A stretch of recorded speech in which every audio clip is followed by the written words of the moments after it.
नमस्कार, मैं जितेंद्र जैन और आप देख रहे हैं खबर समय जगत। आइए नजर डालते हैं आज की कुछ ताजा तरीन खबरों पर। चित्रंगी पूर्व विधायक मऊगंज एवं संरक्षक जन अस्मिता यात्रा लक्ष्मण तिवारी विंध्य क्षेत्र की 40 दिन की यात्रा के दौरान मंगलवार को चित्रंगी विधानसभा में जनसंपर्क कर जन जागरूकता अभियान चलाया, जिसमें स्वतंत्र विंध्य प्रदेश बनाने की मांग की जा रही है। इस अवसर पर उन्होंने प्रेस वार्ता को भी संबोधित किया।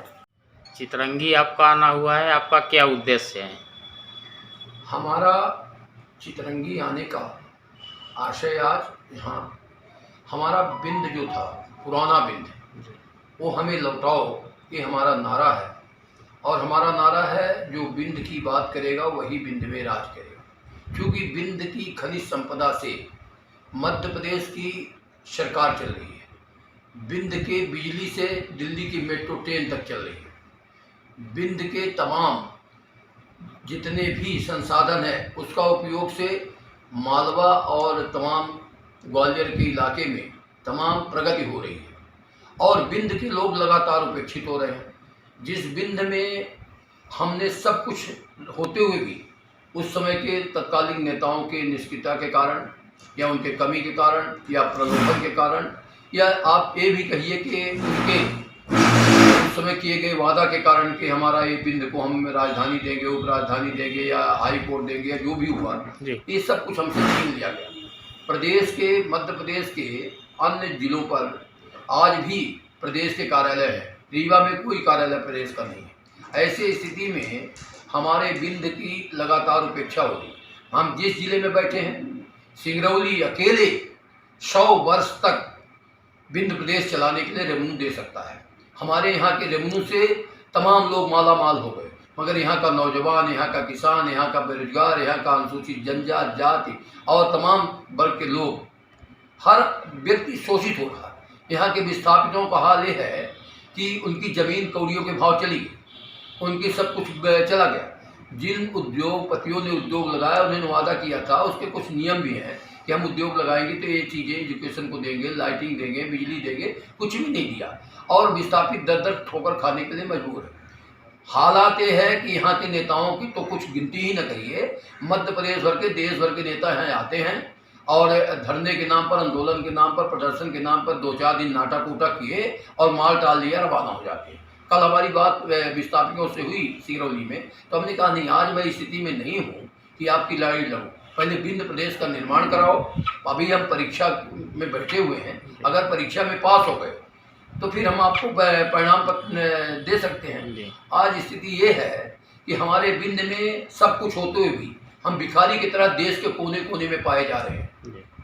कहने में बड़ा संकोच लगता है कि हम जूठा कब प्लेट धोने में मजदूर है उन चोरों के, क्योंकि हमारे यहाँ कोई रोजगार नहीं है, हमारे यहाँ कोई शिक्षा की व्यवस्था नहीं है। शिक्षा के लिए कोई कोटा जाएगा, कोई इंदौर जाएगा, चिकित्सा के लिए या बनारस जाएगा या नागपुर जाएगा, और बाकी चीज़ों के लिए कोई रोजगार लगाएंगे तो बाहर के लोग यहाँ में माला माल होकर खाएंगे। यहाँ लेबर भर काम में अगर जरूरत पड़ी तो लेते हैं। न टेक्नोलॉजी में हमारे यहाँ का कोई आदमी है, न एडमिनिस्ट्रेशन में कोई आदमी है, न किसी मालिकाना हक में कोई आदमी है। इसलिए हमारा बिंद हमें लौटाओ का हमारा नारा है। हमारा जब बिंद बन जाएगा तो हमारा समय बचेगा, हमारा ध्यान बचेगा, हमारा टेंशन मुक्त होंगे और हम सुबह जाएंगे और सब प्रदेश का काम करके शाम को चले आएंगे। जो भी हमारा मुख्यमंत्री बनेगा हमारी भाषा का बनेगा, हमारे इस रीति रिवाज का जानने वाला बनेगा, हमारे संस्कार वाला बनेगा।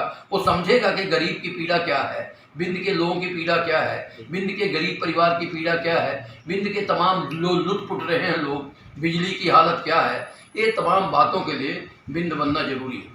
ये तो मेरा पहला पॉइंट है। दूसरा, गोबर प्लांट की स्थापना के लिए मैं इस देश के प्रधानमंत्री और राज्यों के, उत्तर भारत के राज्यों के मुख्यमंत्रियों को मैंने चिट्ठी लिखा कि हमारे गौवंश की लगातार हत्याएं हो रही हैं, अपमानी गौ माता अपमानित हो रही है, आए दिन अकाल मृत्यु के गाल में समा रही है और एक्सीडेंट रोड पर गौशाला बन रहा है मवेशियों का, जबकि गौशाला पंचायतों के नाम पर आता है। तो अकारण गौशाला टाइप को बना के अब बेचारे सूखा स्थान सब चाहता है, सफाई वाला स्थान चाहता है, मवेशी भी चाहता है। तो अब कोई मान लीजिए जा रहा है रात में, यहाँ से जबलपुर तक आप जाइए, कहीं भी जाइए, आपको रोड में मिलेगी गाय और 4-6 गाय आप मरी हुई पाएंगे। तो अगर गोबर हमारा खरीदने लगे सरकार, तो गोबर के आमदनी के कारण हमारी आमदनी का जरिया भी बनेगा। गोबर से बनने वाले जो बहुत सारे आइटम हैं, चाहे जैविक खाद हो और चाहे आपका डिस्टेम्पर हो, पेंट हो, फाइल हो और तरह तरह का कंडा हो, ऊपरी हो। अब तो बड़े बड़े लोग कंडा आयात निर्यात हो रहा है। जी। तो ऐसे स्थिति पर अगर गोबर बिकने लगेगा तो सब 5 रुपए किलो गोबर सरकार खरीदी करने लगेगी तो अपने आप अहरा प्रथा बंद हो जाएगा, अपने आप गौहत्या बंद हो जाएगी, अपने आप मवेशी अपने खूंटे में लोग बांध लेंगे और गोबर की बिक्री के कारण किसी तरह के भी दुर्घटना नहीं होगी।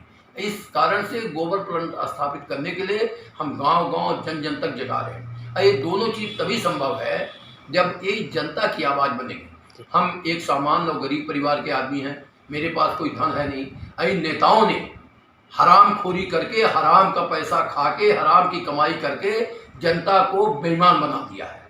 ये तो रैली के लिए भी पैसा, सभा के लिए भी पैसा, वोट के लिए भी पैसा, इनके किसी के कोई अधर्म काम के लिए भी पैसा। तो ऐसे स्थिति में जो हमारा लोकतंत्र है कलंकित कर रहे हैं भारतीय नेता। मैं तो डिमांड करता हूं कि 10 साल के लिए इस देश में राष्ट्रपति शासन लग जाए तो इन नेताओं का जो बड़ा उड़ान है ये अपने आप कम हो जाए। परंतु वो संभव है कि नहीं, मैं उस पर ज़्यादा चर्चा नहीं करना चाहता हूँ। मैं केवल इतना कहना चाहता हूँ कि ये हमारी आवाज़ आप देख रहे हैं कि मैं बिना कोई तामझाम एक गाड़ी से आकर अपनी टीम को ले आकर, अपने पीए बाबू और ये सब इनको ले आकर गांव-गांव जा रहे हैं, बड़े बड़े कस्बा में जा रहे हैं। ये इस तरह से आपके माध्यम से ये आवाज़ निवेदन कर रहे हैं कि आप जन आवाज़ जनता बनाए ताकि बिंद प्रदेश बन जाए, गोबर प्लांट लग जाए तो हम स्वयं आत्मनिर्भर बन जाएंगे। आज मैं महंगाई की बात नहीं करना चाहता हूँ।